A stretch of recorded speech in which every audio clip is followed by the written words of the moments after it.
Podcast Penerbit BRIN, podcast penerbit ilmiah masa kini. Halo kawan BRIN, selamat datang di podcast Penerbit BRIN. Perkenalkan, saya Aulia Sabilina yang akan memandu acara podcast kali ini. Nah, kawan BRIN sekalian, pada kesempatan kali ini kita akan membahas tentang salah satu karya buku yang lolos seleksi dalam program akuisisi pengetahuan lokal BRIN yang berjudul Mengenal Lebih Dekat Satwa Langka Indonesia dan Memahami Pelestariannya. Nah, sebelumnya bagi kawan BRIN yang mungkin belum tahu nih, program akuisisi pengetahuan lokal merupakan salah satu program unggulan dari BRIN dan juga penerbit BRIN yang sudah diselenggarakan sejak tahun 2020. Program ini bertujuan untuk mengenalkan dan meningkatkan pengetahuan publik terhadap kearifan lokal Nusantara. Adapun jenis karya yang diterbitkan dalam program ini adalah karya buku dan juga karya audiovisual. Kawan BRIN sekalian, kali ini tentunya saya tidak akan sendirian nih, karena saya akan berbincang-bincang dengan editor dari buku Mengenal Lebih Dekat Satwa Langka Indonesia dan Memahami Pelestariannya, yang tentunya merupakan narasumber kita pada hari ini. Oke, beliau adalah Bapak Tri Atmoko. Nah, ya kawan BRIN, langsung saja kita panggil Pak Tri Atmoko. Podcast Penerbit BRIN, podcast penerbit ilmiah masa kini. Oke, halo selamat pagi Pak Tri. Selamat pagi, Mbak Audia. Iya, Apa kabar? perkenalkan, alhamdulillah baik Bapak. Bapak gimana Pak? Alhamdulillah sehat. Alhamdulillah, luar biasa ya Pak ya. Oke Ya. ya Pak, perkenalkan saya Aulia ya Pak yang akan memandu podcast kali ini. Nah sebelumnya kami dari penerbit BRIN itu mengucapkan terima kasih nih karena Bapak sudah meluangkan waktunya begitu ya untuk hadir dalam podcast kita hari ini. Oke, sebelum saya jelaskan secara singkat profil dari Pak Tri, mungkin Bapak ingin menyapa langsung nih kawan BRIN yang sedang menonton dan memperkenalkan diri nih Pak. Silakan Pak. Halo kawan Brin, apa kabar? Ya. Oke, terima kasih Pak. Nah, selanjutnya nih izinkan saya untuk menyampaikan profil dari Pak Tri nih sebagai narasumber kita hari ini. Bapak Triatmoko itu lahir di Trenggalek 22 April 1981. Beliau merupakan peneliti ahli media bidang konservasi dan ekologi satwa liar pada Kementerian Lingkungan Hidup dan Kehutanan di tahun 2003 hingga 2022 dan bergabung di Badan Riset dan Inovasi Nasional sejak awal 2022. Nah, Pak Tri ini menempuh pendidikan sarjana kehutanan di Fakultas Kehutanan Institut Pertanian Malang di tahun 2003. Selanjutnya memperoleh gelar Master Primatologi di tahun 2012 dan doktor di tahun 2020 pada program studi Primatologi IPB. Saat ini, Pak Tri tergabung di beberapa organisasi profesi, di antaranya Perhimpunan Periset Indonesia, Perhimpunan Ahli dan Pemerhati Primata Indonesia, International Society of Tropical Forecaster, dan Asian Federation of Biotechnology. Nah, Pak Tri merupakan Dewan Redaksi Majalah Suara Samboja, editor 4 buku, dan juga reviewer Jurnal Media Konservasi, Jurnal Penelitian Ekosistem Dipterocarpa. Nah, beliau juga tenaga ahli terkait survei dan pengelolaan satwa liar di beberapa lembaga dan juga perusahaan. Ada sebanyak 20 publikasi populer yang dihasilkan secara individu maupun berkolaborasi dengan kolega. Tulisan sebagian besar terkait tentang buru, satwa primata, kelelawar, dan juga ekologi hutan mangrove yang terbit di majalah Suara Samboja, majalah Kehutanan Indonesia, Wana Tropika, dan juga Buletin Walet. Wah, luar biasa banget ya kawan BRIN. Luar biasa sekali dan juga menginspirasi sekali nih profil dari Pak Tri Atmoko. Baik, tanpa berlama-lama, kita langsung saja diskusi yuk bersama Pak Tri mengenai buku Mengenal Lebih Dekat Satwa Langka Indonesia dan juga Satwa Langka Indonesia dan Memahami Pelestariannya nih. Wah, gimana? Penasaran kan? Langsung aja lah. Oke, Pak Tri, mungkin sebelum kita ngobrol gitu ya terkait buku Bapak yaitu Mengenal Lebih Dekat Satwa Langka Indonesia dan Memahami Pelestariannya. Kita ingin tahu nih alasan atau apa ya, awal mula begitu ya, awal mula Pak Tri terjun dalam bidang konservasi dan ekologi satwa liar nih. Itu gimana nih? Mungkin bisa diceritakan ini kawan Brin. Nah, baik, terima kasih. Memang bekerja di konservasi, terutama satwa liar itu adalah panggilan hati, maksudnya. Jadi eh, itu adalah suatu pengabdian sebenarnya. Bagaimana kita akan melakukan riset, kemudian melakukan upaya konservasi, melakukan penyelamatan, perlindungan dan sebagainya itu adalah suatu pengabdian bagi satwa, bagi lingkungan dan lain sebagainya.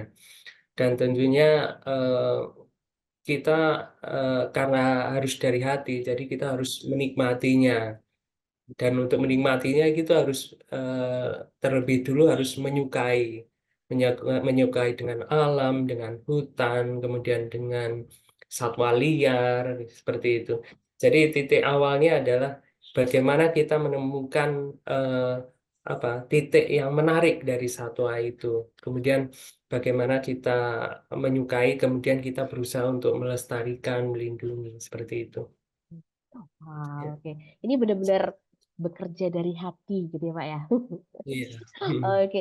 Nah, kalau bisa dibilang ini kan benar-benar apa ya? Tadi Bapak bilang pengabdian, terus juga bekerja dari hati gitu. Nah, apa yang membuat berarti kan bekerja dari hati Bapak benar-benar apa ya? Menikmati, menyukai pekerjaan ini gitu ya. Menyukai bidang ini gitu. Nah, menurut Pak Tri sendiri gitu apa sih yang menarik dari bidang konservasi dan ekologi satwa liar gitu ya? Sampai Bapak tuh bisa sampai dari hati bekerjanya begitu ya ataupun bisa sampai menikmati gitu.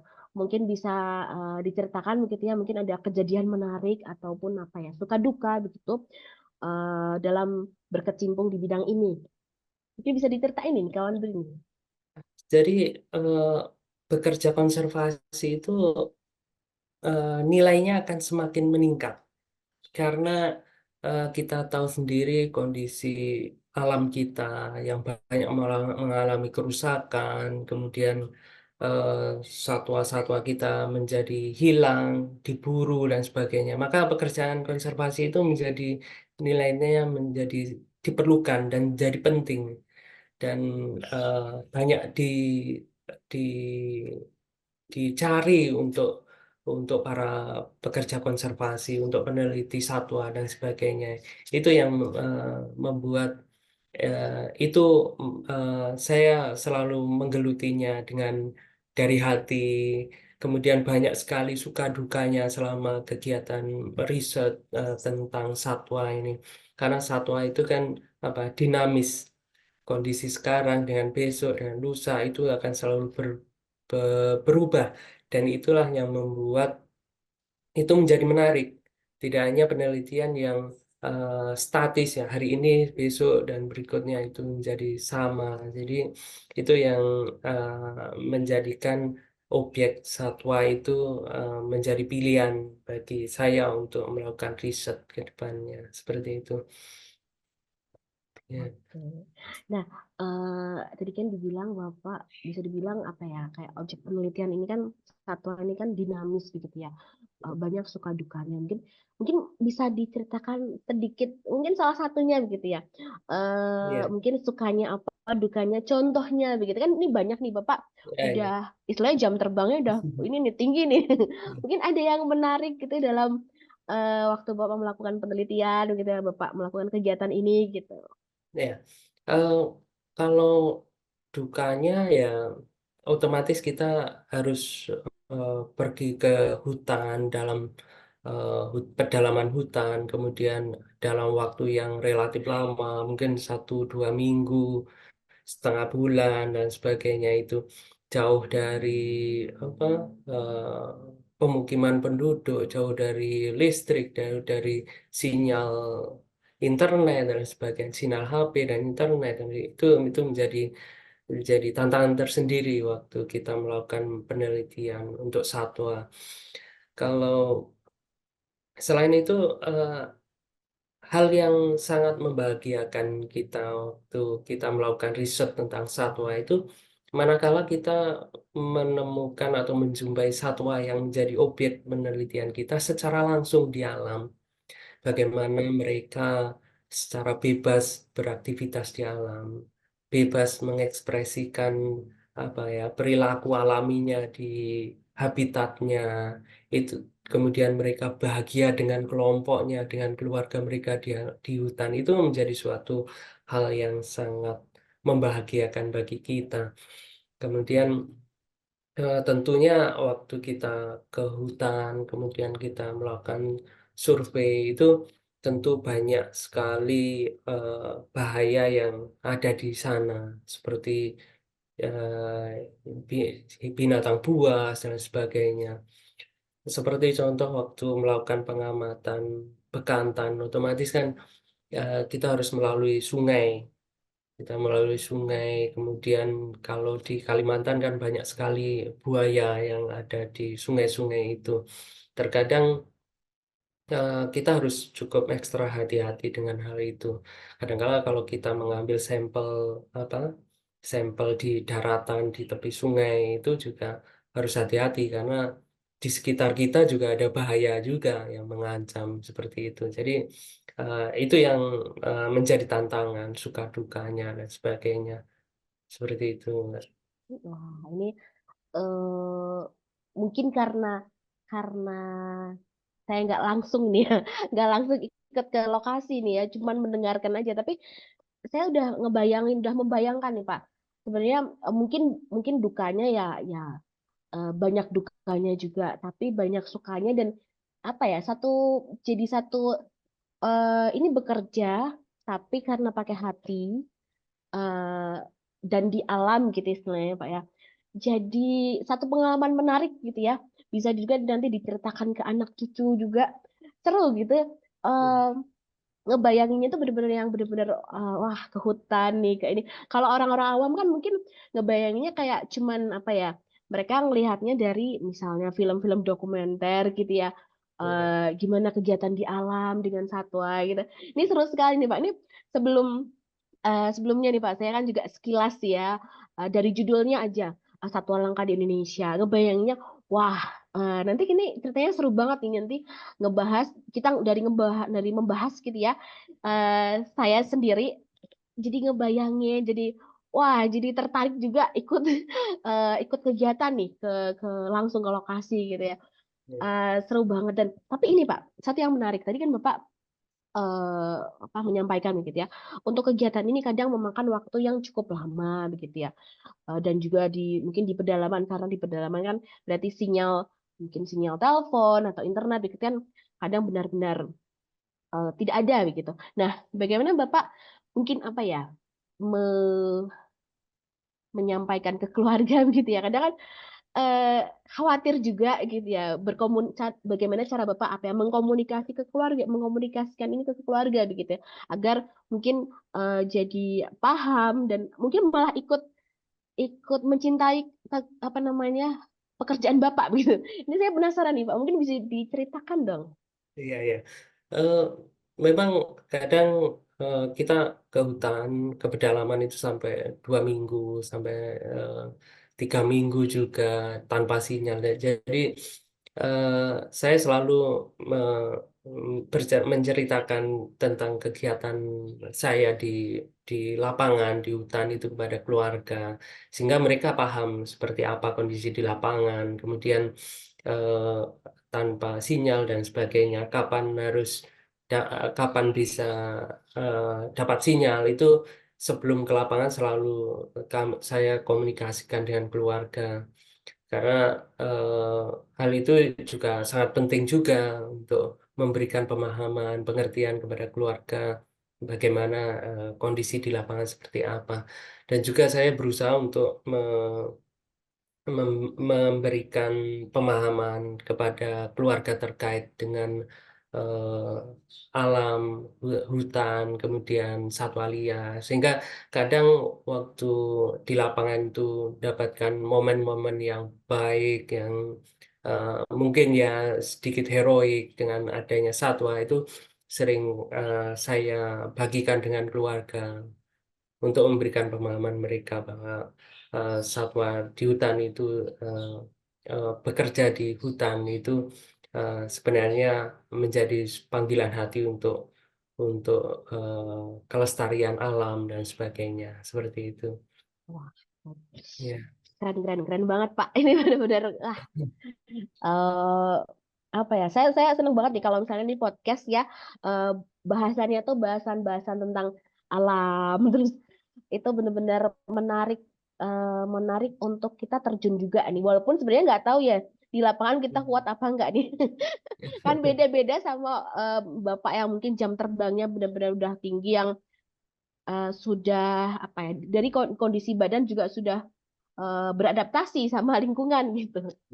Nah, satu lagi nih sebelum kita bahas tentang bukunya Bapak nih. Nah, ini banyak nanya nih karena saya penasaran banget nih, Pak.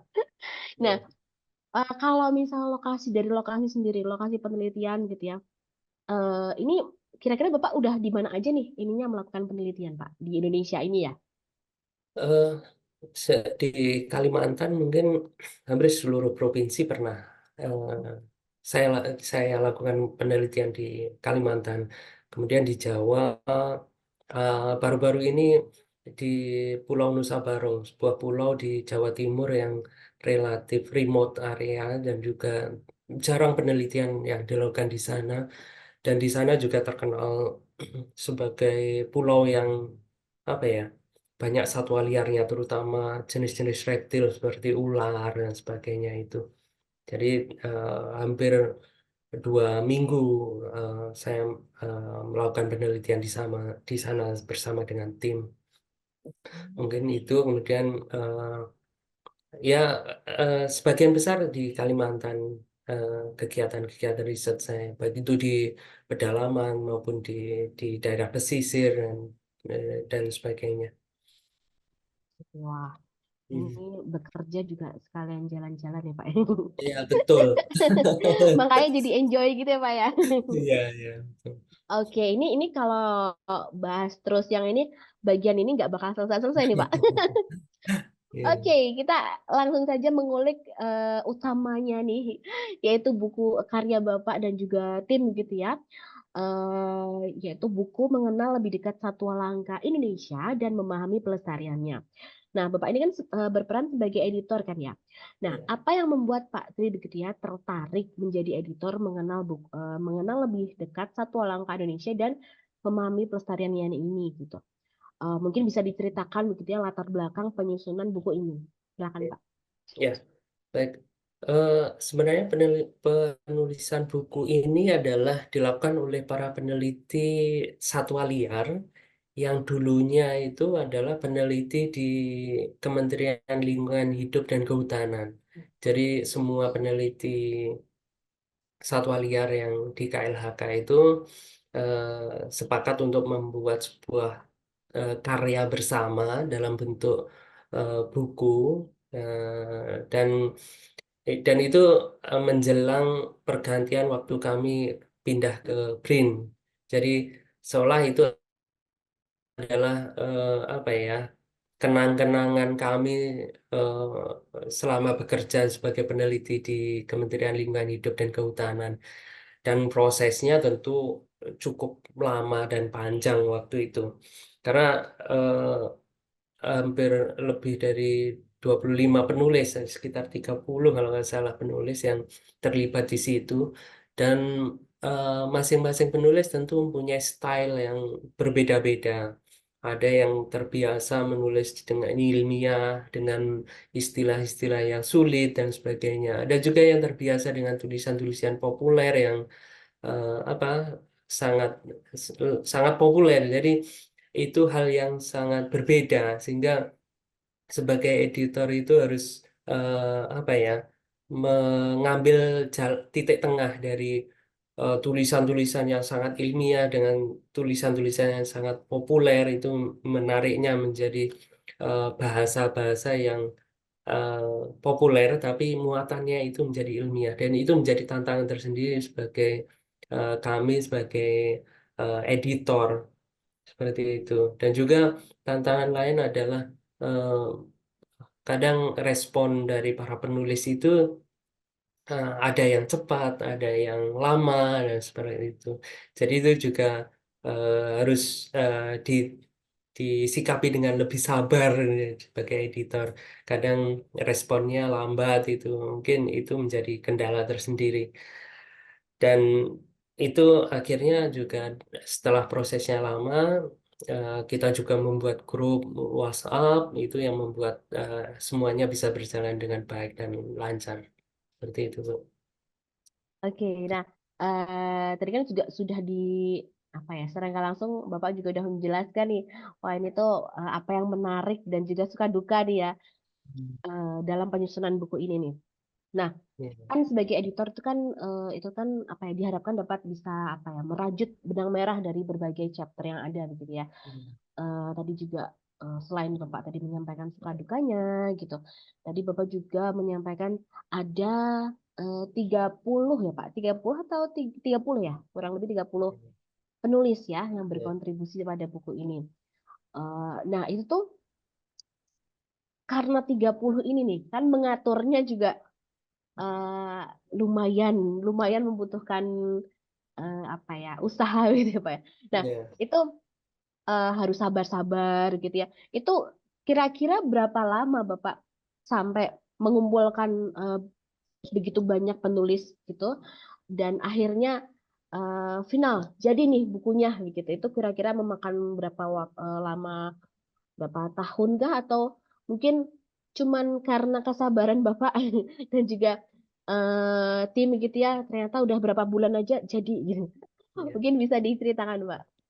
Untuk prosesnya, awalnya ya eh, saya mengundang teman-teman kolega yang peneliti satwa itu, ayo dong kita buat suatu karya bersama gitu, tentang satwa liar Indonesia. Saya kan udah tahu, oh, si A itu peneliti satwa apa, si B peneliti satwa apa, itu yang saya secara personal saya hubungi, kemudian oke, ayo kita buat. Kemudian akhirnya eh, terkumpul sekitar berapa ya? Beberapa penulis yang siap untuk berkontribusi. Akhirnya membuat komitmen. Kemudian saya membuat outline-nya apa-apa dari buku itu. Kemudian kita memberikan tenggang waktu sekitar berapa ya? Sekitar 1,5 bulan untuk menyusun masing-masing makalahnya. Kemudian dan itu pun tidak tidak semulus yang dia bayangkan sebelumnya. Jadi waktu molor itu kan ya karena kesibukan masing-masing sangat sangat berbeda, sehingga prosesnya itu sampai sekitar 1,5 tahun kalau nggak salah. Itu baru draftnya itu bisa tersusun dengan lengkap seperti itu. Ya, Oke, 1,5 tahun, tapi satu dengan setengah tahun. penulis yang kurang lebih 30-an gitu ya Pak ya. Mm-mm. Kemarin saya juga ikut ngitung nih Pak. Ikut ngitung, tapi antara 30 atau 31, pokoknya banyak deh itu. Saya Iya. scroll di biografi penulis, ini banyak sekali ya. Ini pasti Iya. tantangan sekali dalam penyusunannya nih. Iya. Oke, nah buku mengenal lebih dekat satwa langka Indonesia dan memahami pelestariannya itu kan merupakan buku edit book gitu ya, yang masuk dalam program akuisisi pengetahuan lokal periode 3 tahun 2023 lalu. Nah, mungkin bisa dijelaskan secara spesifik tentang buku ini, Pak. Ini tuh membahas tentang apa begitu? Iya. Eh, Buku ini membahas tentang berbagai satwa liar yang ada di Indonesia. Itu baik yang mulai dari Pulau Sumatera sampai Papua.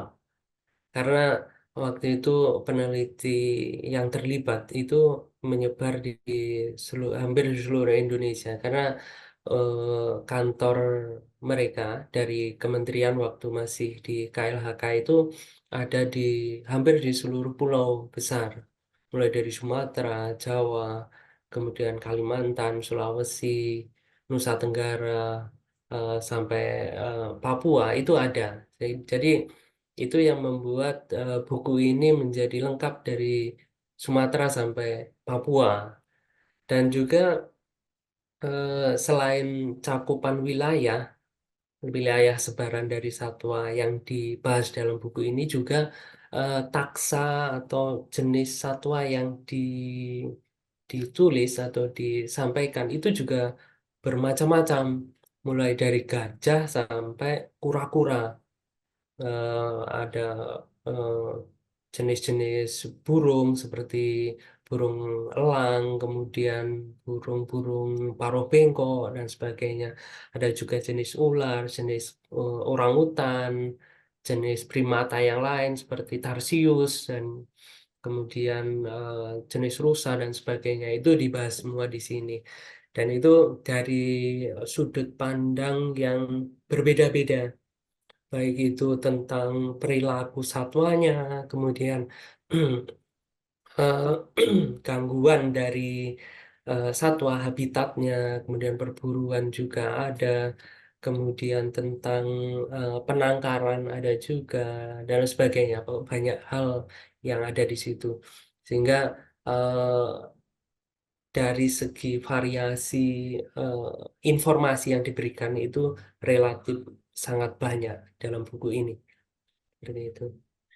Oke, ini menarik, menarik banget nih, Pak Trin. Apalagi kita lewat karya Bapak dan tim ini jadi bisa apa ya? Dari membaca satu buku, satu karya, bisa jalan-jalan nih, jadi ngebayangin, wah di daerah ini ada satu apa, satu apa, satu apa dari ujung barat, ujung timur Indonesia, kita bisa lebih mengenal gitu ya, Iya. satwa-satwa yang ada di Indonesia gitu. Nah, ini kesemuanya menarik nih, tapi pasti ada yang paling menarik ya. Nah, bagian dari buku ini yang menurut Pak Tri itu mungkin paling menarik atau yang wajib dibaca nih, itu apa nih Pak? Eh, Benar, semuanya menarik, Bu. Jadi eh, semuanya menarik karena setiap istilahnya setiap pulau itu punya kelebihan dan kelebihannya masing-masing. Pulau Sumatera ada hal yang menarik. Kemudian Pulau Kalimantan hal yang menarik, Jawa juga, Sulawesi, Papua itu ada hal-hal yang unik dan menarik dari setiap pulau. Demikian juga setiap satwa itu mempunyai peran yang unik di habitatnya. Eh, eh, Tidak hanya satwa-satwa yang besar seperti gajah, seperti rusa dan sebagainya, tapi juga jenis-jenis satwa yang kecil seperti tarsius, kemudian seperti kura-kura itu mempunyai peran di habitatnya, di lingkungannya itu masing-masing. Dan itu mempunyai sisi menarik yang khusus dari masing-masing jenis. Sehingga, namun di bagian akhir dari buku ini saya membuat suatu bab yaitu melestarikan hutan, melestarikan satwa langka Indonesia. Itu berisi tentang bagaimana apa yang perlu kita lakukan. Nah, itu menjadi bagian akhir yang menjadi pesan bagi para pembaca terkait satwa liar yang ada di Indonesia itu bagaimana kita harus bersikap terhadap satwanya sendiri maupun terhadap habitatnya, di mana hutan itu menjadi rumah terbaik bagi satwa liar itu. Dan bagaimana kita harus bersikap terhadap hutan, bagaimana melestarikannya, dan bagaimana eh, hidup secara harmonis antara manusia dengan satwa, dengan alam lingkungannya. Itu yang menjadi hal yang menarik dalam buku ini. Oke, nah ini ada kaitan nih sama eh, satu yang akan saya tanyakan, Pak.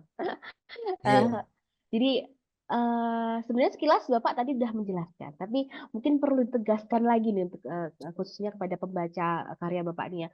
Jadi apa sih sebenarnya yang Pak Tri harapkan gitu ya dari pembaca setelah membaca atau bahkan mempelajari buku mengenal lebih dekat satwa langka Indonesia dan memahami pelestariannya ini gitu kan. iya. Jadi yang utama di buku ini adalah di mana buku ini eh, kami sepakat untuk membuatnya menggunakan bahasa yang populer. Walaupun ada bagian-bagian yang kami juga agak sulit untuk membahasakan populernya, tapi secara umum buku ini eh, bisa dipahami atau dimengerti oleh orang-orang awam yang tidak bekerja di bidang satwa liar maupun orang kehutanan atau biologi.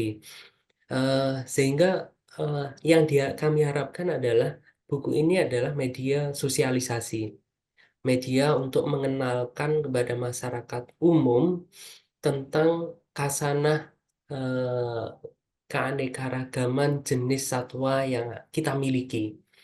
Karena masih banyak masyarakat kita itu yang belum mengenal dengan baik seberapa banyak jenis satwa yang kita miliki. Karena tanpa mengenal satwa-satwa tersebut, tentu kita rasa perhatian itu akan menjadi kurang. Kemudian juga terkait dengan edukasi, edukasi terhadap masyarakat. Apa yang harus kita lakukan dan apa yang harus tidak kita lakukan terhadap satwa liar. Karena beberapa satwa liar itu adalah mempunyai potensi untuk menyebarkan penyakit, kemudian bisa eh, bersifat buas, rata-rata bersifat buas, sifat-sifat alaminya itu masih ada walaupun dia sudah lama dipelihara. Dan itu tentunya edukasi, jangan sampai masyarakat kita itu memelihara, kemudian berburu, maupun merusak habitat dari satwa itu. Karena rumah yang terbaik bagi satwa itu adalah di dalam hutan, di habitatnya. Sehingga pemahaman-pemahaman itu yang ingin kami sampaikan melalui buku ini, Bu. Gitu. Oke, nah ini menarik banget Pak, menarik sekali kita obrolannya tentang satwa dan juga ternyata ada hubungannya satwa dan juga manusia nih, karena Hmm. istilahnya harapan Bapak gitu ya. Nah ini ada kaitannya lagi Pak. Hmm. Nah, kebetulan kan tanggal 22 Mei lalu ya, itu kan bertepatan dengan International Day for Biological Diversity ya, yang mengangkat tema Be Part of the Planet. Nah, Hmm. yaitu seruan begitu ya untuk mendorong pemerintah, masyarakat, LSM, hingga dunia usaha dan individu untuk mendukung implementasi rencana global untuk mengubah hubungan manusia dengan alam gitu. Nah, apa harapan Bapak begitu ya dari buku mengenal lebih dekat satwa langka Indonesia dan memahami pelestariannya ini dan juga perannya dalam mendukung rencana tersebut gitu Pak? Iya. Eh, Hal tersebut sebenarnya sejalan dengan misi pemerintah untuk melestarikan keanekaragaman hayati, baik itu flora, fauna maupun ekosistemnya. Dan itu sejalan dengan pemerintah juga sudah menerbitkan terkait peraturan instruksi Presiden nomor 1 tahun 2023, yaitu tentang pengarus utamaan pelestarian keanekaragaman hayati. Jadi semua sektor pembangunan, baik itu swasta maupun pemerintah, dalam berbagai bidang seperti pertambangan, kemudian kehutanan, kemudian berbagai sektor yang lain itu harus mengharusutamakan pelestarian keanekaragaman hayati. Jadi dalam kegiatan-kegiatan, misalnya untuk pembangunan, itu aspek keanekaragaman hayati itu di harus utamakan. Katakanlah mau membangun jembatan, membangun jalan, itu kajian terkait keanekaragaman hayatinya harus harus diutamakan. Kemudian kegiatan-kegiatan pertambangan, maka maka keanekaragaman hayati di areal wilayah kerjanya itu juga harus mendapatkan perhatian.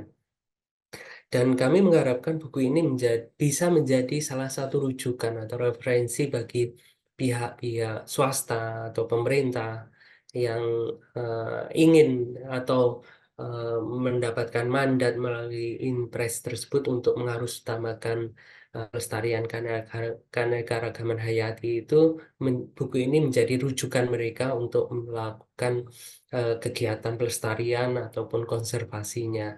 Seperti itu yang kami harapkan. Oke, mudah-mudahan eh, lewat buku Bapak, lewat karya Bapak dan juga tim teman-teman begitu ya, mungkin juga bisa apa ya, benar Bapak menjadi rujukan gitu ya buat eh, para stakeholder atau teman-teman atau kolega Ya, begitu ya dalam melakukan kegiatan mereka begitu ya bisa ya, tetap memperhatikan keanekaragaman hayati satwa begitu ya biar ya, tetap lestari. ya, Terutama apa manfaatnya nggak cuma buat yang kita rasakan sekarang tapi untuk anak cucu kita nanti ya, gitu. betul, betul.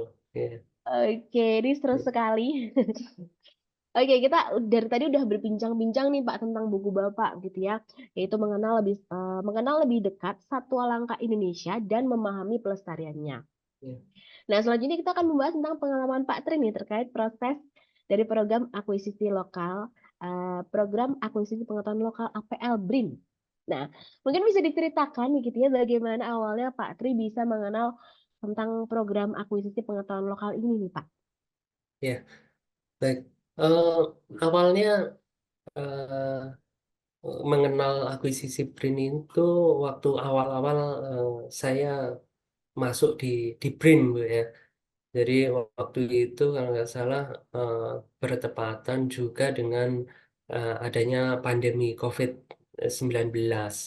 Jadi eh, untuk mengisi waktu-waktu waktu terjadi konflik itu, makanya kami eh, bersepakat untuk menulis buku ini bersama kolega, teman-teman penulis yang lain. Jadi eh, untuk memanfaatkan waktu di rumah, waktu COVID itu kami sepakat untuk menulis, dan selama proses penulisan pun tidak pernah ketemu secara langsung sama sama para penulisnya semua. Dan kebetulan eh, ada ada program akuisisi ini. Jadi eh, kami udah merancang bahwa buku ini akan kami ajukan juga untuk akuisisi, dan kami kami cetak secara terbatas untuk untuk penulisnya maupun untuk editor dan juga beberapa perpustakaan penting di universitas waktu itu. Wah, Itu. keren banget ini tetap produktif di masa pandemi ya Pak ya. Iya, betul. Oke, nah proses penerbitan itu kan bisa dikatakan cukup kompleks gitu ya, apalagi edit book dengan sangat banyak penulis gitu. Seperti mengenal lebih dekat satwa langka Indonesia dan memahami pelestariannya ini gitu. Nah, mungkin boleh diceritakan pengalaman Pak Tri dalam proses penerbitan nih. Mungkin saat proses review dari penelaah. Ya. Eh, Sejauh ini eh, memang prosesnya relatif panjang ya, Bu, untuk proses akuisisi ini. Mulai dari reviewer, kemudian kita memperbaikinya. Namun eh, secara umum banyak hal yang kami peroleh untuk memperbaiki, untuk menyempurnakan dari buku kami, mulai dari hal yang kecil sampai hal yang substansi itu kami dapatkan, terutama untuk penulisan, kemudian penggunaan kata-kata baku itu sangat detail. Tim akuisisi untuk mencermatinya, tata bahasa juga, kemudian apa eh, substansi, kemudian bagian-bagian terpenting dari buku itu kami dapat masukan dan juga pengetahuan baru terkait penyusunan buku ini dari tim akuisisi. Meskipun demikian, kami meresponnya juga perlu waktu karena memang penulisnya cukup banyak, sehingga komunikasi itu juga menjadi salah satu kendala kami. Kemudian responsivitas dari para penulis itu menjadi kendala juga. Tapi dengan komitmen yang sudah dibangun sebelumnya, kami bisa menyelesaikan proses itu dengan baik sampai terbit gitu. Oke, nah eh, bagaimana nih kesan Pak Tri gitu ya setelah mengikuti program akuisisi pengetahuan lokal ini? Mungkin dampaknya gitu ya, dampak program ini pada pengalaman atau karir Pak Tri dan juga kontribusi program akuisisi pengetahuan lokal yang Bapak temui di kolega, sesama akademisi atau masyarakat umum. Ya. Eh, Terkait dengan kegiatan akuisisi dan penyusunan buku ini, tentu yang utama adalah kolaborasi dari para penulis, kemudian sebenarnya tidak semua penulis itu dari peneliti atau dari ex-KLHK yang di BRIN, tapi juga para penulis utama dari masing-masing chapter itu juga eh, menggandeng kolega mereka, sehingga itu yang menambah jejaring kerja dan eh, mitra kami sebagai peneliti dan penulis, sehingga eh, lebih banyak lagi jejaring yang kita miliki selama penyusunan buku ini. Kemudian tentunya kolaborasi ini sangat ditekankan, sehingga karya-karya kami itu tidak hanya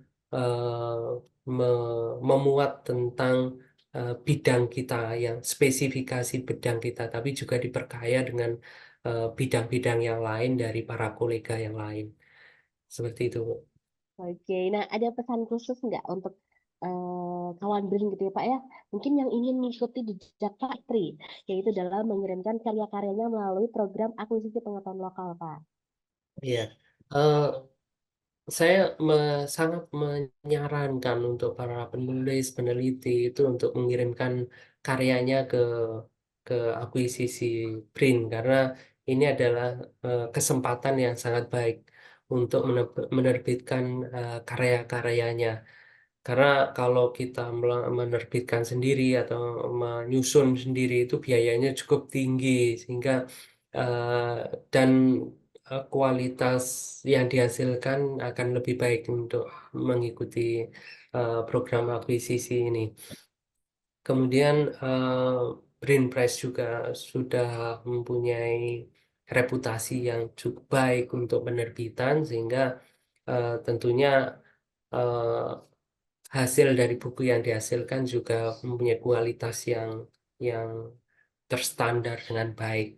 Dan sejauh ini beberapa kali saya mengikuti program akuisisi ini, selalu dan terus ada perubahan, perbaikan menjadi yang lebih baik dalam proses-proses review maupun proses-proses penerbitannya.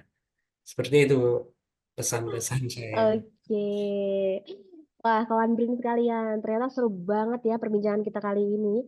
Tidak terasa nih, kita sudah berada di penghujung waktu ya. Kita ngobrol panjang lebar, tapi nggak kerasa nih. Nah, dari Pak Tri, mungkin ada yang ingin disampaikan kepada kawan BRIN gitu ya, sebelum kita tutup obrolan di podcast kali ini.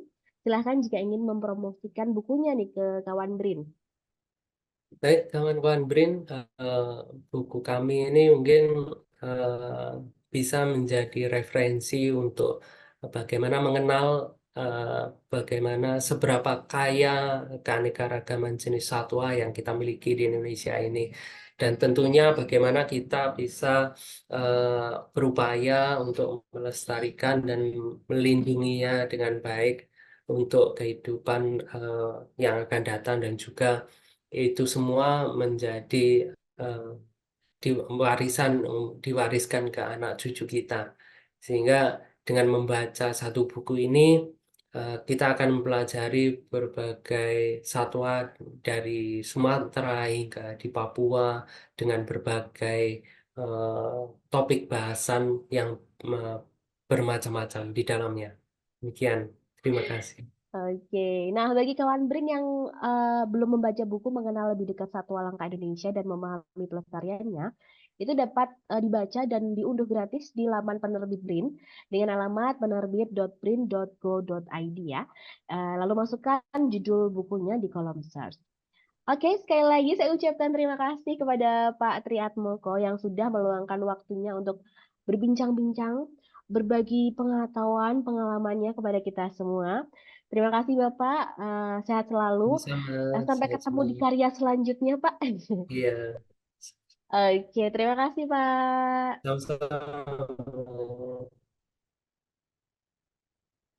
Oke, baik kawan BRIN sekalian. Semoga podcast kali ini dapat memberikan informasi yang bermanfaat ya untuk kita semua. Selain itu, bagi kawan BRIN yang ingin mendapatkan pengalaman menarik untuk berpartisipasi dalam program akuisisi pengetahuan lokal BRIN seperti Pak Tri, dapat mengirimkan karya buku ataupun karya audio visual melalui tautan di bawah ini. Nah, oke, sekali lagi saya ucapkan terima kasih. Sekian podcast kali ini. Saya Aulia Sabilina pamit undur diri. Nantikan terus podcast episode selanjutnya ya. Sampai jumpa. Terima kasih. Podcast Penerbit BRIN, podcast penerbit ilmiah masa kini.